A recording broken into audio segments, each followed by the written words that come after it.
René Guénon, aperçu sur l'initiation. Chapitre 47, Verbum, Lux et Vita.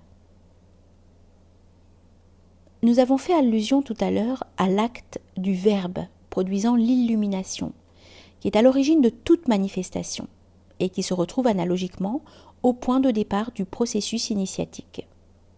Ceci nous amène, bien que cette question puisse sembler quelque peu en dehors du sujet principal de notre étude, à signaler l'étroite connexion qui existe au point de vue cosmogonique entre le son et la lumière, et qui est exprimée très nettement par l'association et même l'identification établie au début de l'évangile de Saint Jean entre les termes verbum, lux et vita. Petite note. Il n'est pas sans intérêt de noter à ce propos que, dans les organisations maçonniques qui ont conservé le plus complètement les anciennes formes ritueliques, la Bible placée sur l'autel doit être ouverte précisément à la première page de l'évangile de Saint Jean. Fin de la note. On sait que la tradition hindoue, qui considère la luminosité, taijasa, comme caractérisant proprement l'état subtil, et nous verrons bientôt le rapport de ceci avec le dernier des trois termes que nous venons de rappeler, affirme d'autre part la primordialité du son, shabda, parmi les qualités sensibles, comme correspondant à l'éther, akasha, parmi les éléments. Cette affirmation ainsi énoncée se réfère immédiatement au monde corporel, mais en même temps, elle est aussi susceptible de transposition dans d'autres domaines, car elle ne fait en réalité que traduire, à l'égard de ce monde corporel qui ne représente en somme qu'un simple cas particulier, le processus même de la manifestation universelle.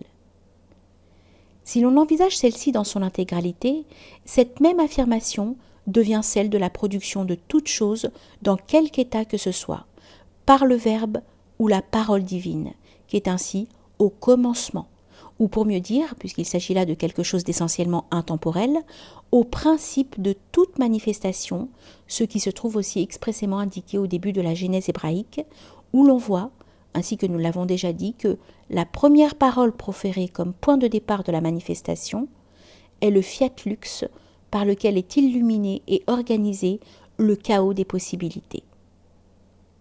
Ceci établit précisément le rapport direct qui existe dans l'ordre principiel entre ce qui peut être désigné analogiquement comme le son et la lumière, c'est-à-dire, en somme, ce dont le son et la lumière, au sens ordinaire de ces mots, sont les expressions respectives dans notre monde. Ici, il y a lieu de faire une remarque importante. Le verbe « amar », qui est employé dans le texte biblique et qu'on traduit habituellement par « dire », a en réalité pour sens principal, en hébreu comme en arabe, celui de commander ou d'ordonner.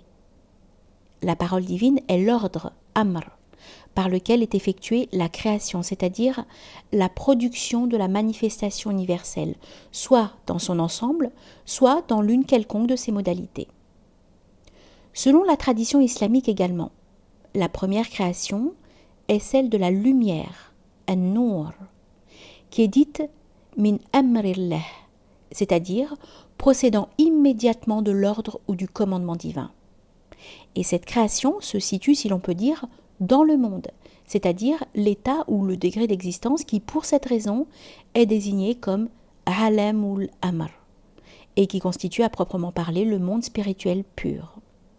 En effet, la lumière intelligible est l'essence, dhat, de l'esprit. Ar-ruh, et celui-ci, lorsqu'il est envisagé au sens universel, s'identifie à la lumière elle-même. C'est pourquoi les expressions « an-nur al-muhammadi » et « ar-ruh al-muhammadiyya » sont équivalentes, l'une et l'autre désignant la forme principielle et totale de l'homme universel, qui est « awwalu khalqillah », le premier de la création divine. C'est là le véritable cœur du monde, dont l'expansion produit la manifestation de tous les êtres, tandis que sa contraction les ramène finalement à leur principe. Petite note. Le symbolisme du double mouvement du cœur, doit être regardé ici comme équivalent à celui bien connu notamment dans la tradition hindoue des deux phases inverses et complémentaires de la respiration. Dans les deux cas, il s'agit toujours d'une expansion et d'une contraction alternée, qui correspondent aussi aux deux termes coagula et solve de l'hermétisme, mais à la condition d'avoir bien soin de remarquer que les deux phases doivent être prises en sens inverse, suivant que les choses sont envisagées par rapport au principe ou par rapport à la manifestation, de telle sorte que c'est l'expansion principielle qui détermine la coagulation du manifesté et la contraction principielle qui détermine sa solution. Fin de la note. Et ainsi, il est à la fois le premier et le dernier, al-awwal wa al-akhir, par rapport à la création, comme Allah lui-même est le premier et le dernier au sens absolu. Petite note. Tout ceci a également un rapport avec le rôle de Métatron dans la Kabbale hébraïque. Fin de la note. Cœur des cœurs et esprit des esprits. Qalbul qulub wa ruhul arwah. C'est en son sein que se différencient les esprits particuliers. Les anges, el-malaïka, et les esprits séparés, el-arwa, el-mujarrada, qui sont ainsi formés de la lumière primordiale comme de leur unique essence, sans mélange des éléments représentant les conditions déterminantes des degrés inférieurs de l'existence. Si maintenant nous passons à la considération plus particulière de notre monde, c'est-à-dire du degré d'existence auquel appartient l'état humain, envisagé ici intégralement et non pas restreint à sa seule modalité corporelle. Nous devons y trouver comme centre un principe correspondant à ce cœur universel, et qui n'en soit en quelque sorte que la spécification par rapport à l'état dont il s'agit. C'est ce principe que la doctrine hindoue désigne comme Hiranya Garbha. Il est un aspect de Brahma, c'est-à-dire du verbe producteur de la manifestation. Et en même temps, il est aussi lumière, comme l'indique la désignation de Taijasa, donnée à l'état subtil qui constitue son propre monde et dont il contient essentiellement en lui-même toutes les possibilités. C'est ici que nous trouvons le troisième des termes que nous avons mentionnés tout d'abord. Cette lumière cosmique pour les êtres manifestés dans ce domaine et en conformité avec leurs conditions particulières d'existence apparaît comme vie. Et vita erat lux hominum, dit exactement dans ce sens l'évangile de Saint Jean, Hiranya Garbha est donc sous ce rapport comme le principe vital de ce monde tout entier. Et c'est pourquoi il est dit Jiva Gana, toute vie étant synthétisée principalement en lui. Le mot Gana indique qu'on retrouve ici cette forme globale, dont nous parlions plus haut à propos de la lumière primordiale, de telle sorte que la vie y apparaît comme une image ou une réflexion de l'esprit, un certain niveau de manifestation. Et cette même forme est encore celle de l'œuf du monde, Brahmanda, dont Hiranya Garbha est, suivant la signification de son nom, le germe vivifiant.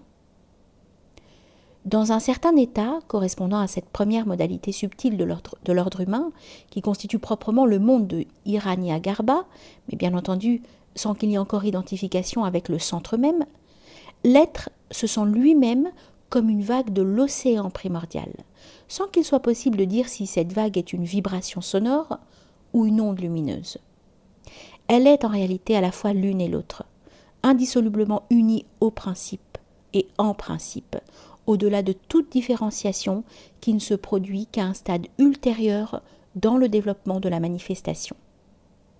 Nous parlons ici analogiquement, cela va de soi, car il est évident que dans l'état subtil, il ne saurait être question du son et de la lumière au sens ordinaire, c'est-à-dire en tant que qualité sensible, mais seulement de ce dont ils procèdent respectivement. Et d'autre part, la vibration ou l'ondulation, dans son acception littérale, n'est qu'un mouvement qui, comme tel, implique nécessairement les conditions d'espace et de temps, qui sont propres au domaine de l'existence corporelle. Mais l'analogie n'en est pas moins exacte, et elle est d'ailleurs ici le seul mode d'expression possible. L'état dont il s'agit est donc en relation directe avec le principe même de la vie, au sens le plus universel où l'on puisse l'envisager. On en retrouve comme une image dans les principales manifestations de la vie organique elle-même, celles qui sont proprement indispensables à sa conservation, tant dans les pulsations du cœur que dans les mouvements alternés de la respiration. Petite note. Ceci, dans la tradition islamique, se réfère plus spécialement à l'aspect ou attribut exprimé par le nom divin El-Hayy, qu'on traduit ordinairement par le vivant, et qu'on pourrait rendre beaucoup plus exactement par le vivificateur. Fin de la note. On en retrouve comme une image dans les principales manifestations de la vie organique elle-même, celles qui sont proprement indispensables à sa conservation, tant dans les pulsations du cœur que dans les mouvements alternés de la respiration. Et là est le véritable fondement des multiples applications de la science du rythme, dont le rôle est extrêmement important dans la plupart des méthodes de réalisation initiatique. Cette science comprend naturellement la mantra vidya, qui correspond ici à l'aspect sonique, et d'autre part l'aspect lumineux, apparaissant plus particulièrement dans les nadis de la forme subtile, sukshma sharira. On peut voir sans difficulté la relation de tout ceci avec la double nature lumineuse et sonore que la tradition hindoue attribue à Kundalini, la force cosmique qui, en tant qu'elle réside spécialement dans l'être humain, y agit proprement comme force vitale. Ainsi, nous retrouvons toujours les trois verbes, les trois termes, verbum, lux et vita, inséparables entre eux au principe même de l'état humain. Et sur ce point, comme sur tant d'autres, nous pouvons constater le parfait accord des différentes doctrines traditionnelles, qui ne sont en réalité que les expressions diverses de la vérité une.